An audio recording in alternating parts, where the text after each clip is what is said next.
Another robbery, this time at a gas station in Iowa City. That story coming up. All right, thanks, Marissa. Good afternoon, everyone. I'm Jason Hackett. Trey Johnson is off today. We begin today with a developing story as police in Iowa City are looking for two armed robbers on the loose. Just after 3 this morning, police responded to the come and go on Mormon Trek Boulevard on reports of an armed robbery. The clerk working at the time says one man stood guard at the door while the other pointed a gun at him and demanded money. That's when the armed man jumped over the counter and started pulling cash from the register. After taking the money, the two ran away. The employee was not hurt. He described the suspects as black men who are around 5 feet 9 inches tall, both around 160 pounds. Police are still looking for these men, so if you know anything, call them. Crime Stoppers is offering a $1,000 reward for any information leading to an arrest. Police in Waterloo are investigating a deadly shooting this weekend. Just before 2 Saturday morning, police were called to Jackson Street on reports of a man lying in the road. When they got there, they found 27-year-old Gary Wilson shot in the stomach. Emergency crews rushed him to the hospital where he later died. Some in the neighborhood say that area has gotten more dangerous over the years. Police aren't saying much about their investigation at this point, but they do tell us they have not charged anyone with his death. 4 teens were killed in an accident over the weekend when their Gator utility vehicle was struck. Kevin Barry tells a story of how close family and friends are coping with the tragedy. No, just someone you know. It's family. That was Kevin Barry reporting. Deputies are now speaking with the Dubuque County attorney looking into possible criminal charges against the truck driver. School counselors are going to be available today for friends and family who are dealing with the loss. A Tama County woman is dead after her truck collided with another Saturday afternoon. Police say 56-year-old Deborah Sells was traveling east on Highway 8 near Traer when the other truck hit her head on. The Iowa State Patrol says 55-year-old Craig Stevens crossed the center line. Stevens and a passenger were treated at a Waterloo hospital. There's no word on their condition so far. Police say it's an ongoing investigation, and right now, no charges have been filed. A Garrison woman is recovering this morning after being rescued from the Cedar River.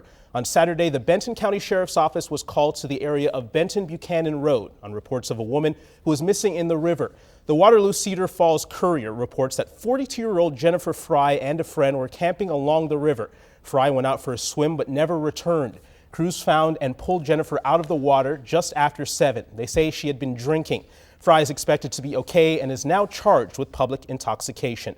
Congressman Bruce Braley and Senator Tom Harkin are again calling on Congress to raise the federal minimum wage. The two Democrats talked about the issue yesterday at a plant in Norwalk.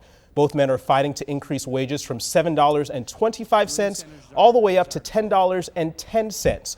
Progress Iowa, a group supporting the effort, says it would pump more than $270 million into the state's economy.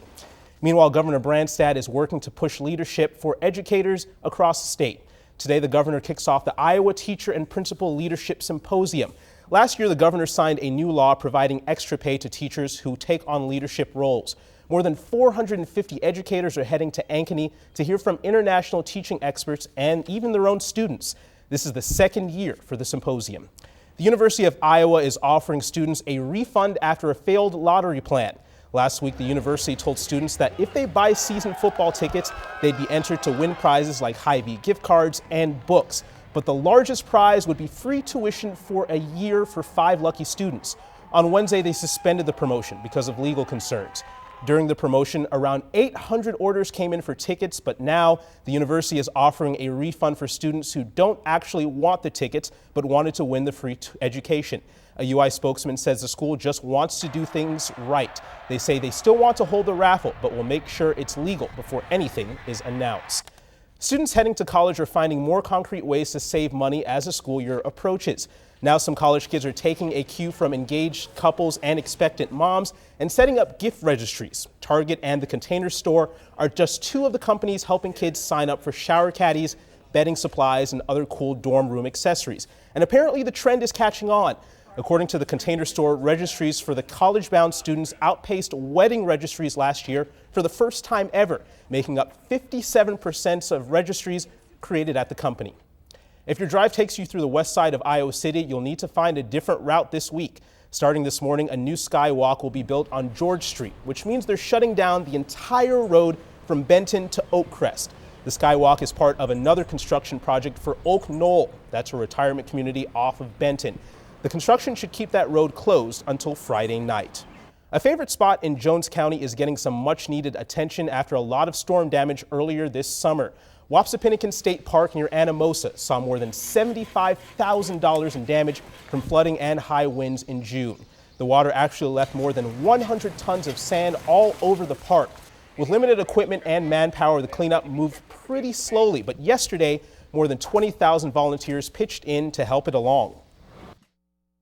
The community's coming together to do this free of charge to help the park get it done, because we don't have to pay to be out here, so we're just doing the work to clean it up ourselves. Getting all that sand moved is a big help, because all I have is a small tractor and a small dump loader to move materials, and with the professional help, it made a big difference.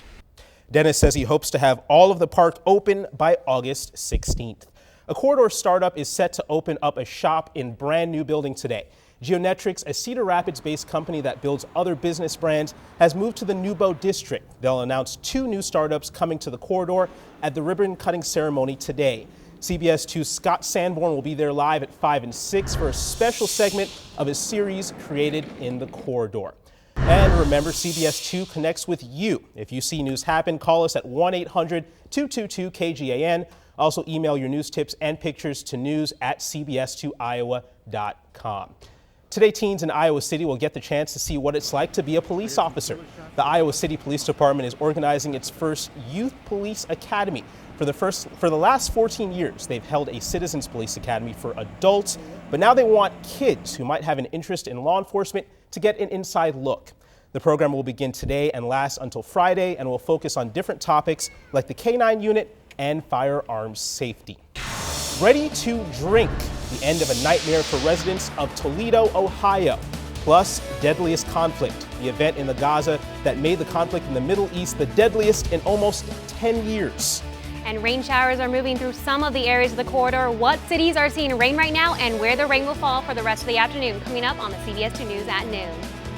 Best chance to go out for a golf or a baseball game. Right, absolutely. Looking at the map, we haven't had those 90s or 100s. It's stayed in the 80s, so it's not awful, is it? I'm not complaining because it's like 108 in Arizona where I'm from. So I actually am loving the 70s and 80s right now. Yeah, we'll absolutely take the 80s and the 70s right now. Thank you very much, Marissa. Coming up on the CBS 2 News, historic anniversary. The event's taking place all over Europe, remembering the First World War.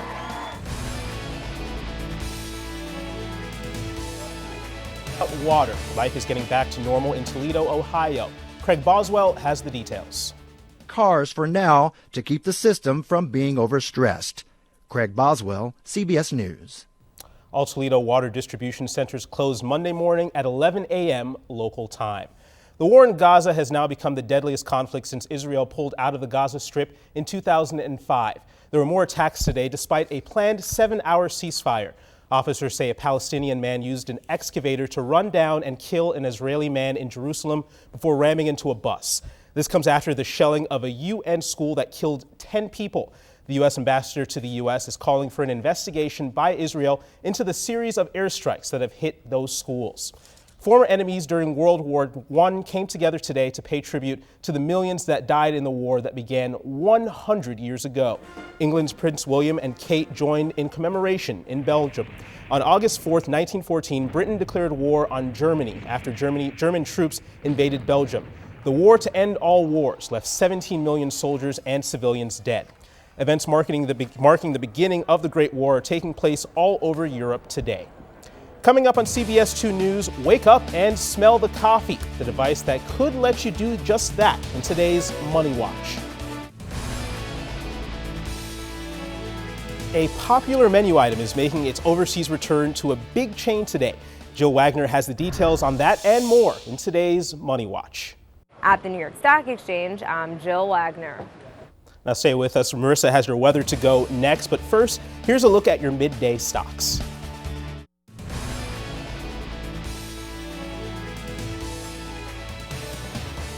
Okay, so check this out. It's lunchtime right now, but Giant breakfast food There's a giant breakfast food item that was made in Spain. You can see it right here. A group of chefs attempted to make the largest omelet ever made in the world. It took 2 days of preparation and more than 4 hours of cooking.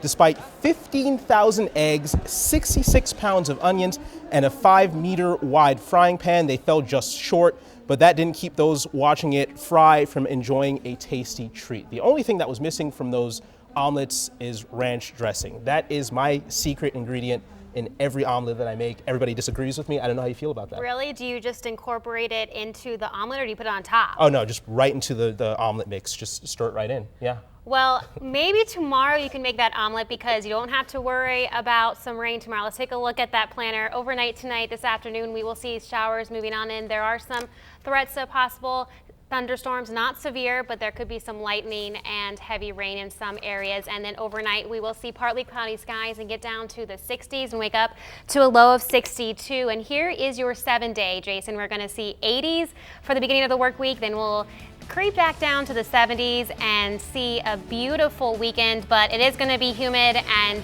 we will see some rain chances through the beginning of this week. So you might want to have that umbrella handy. Yeah, at least no 90s in there, so that's great.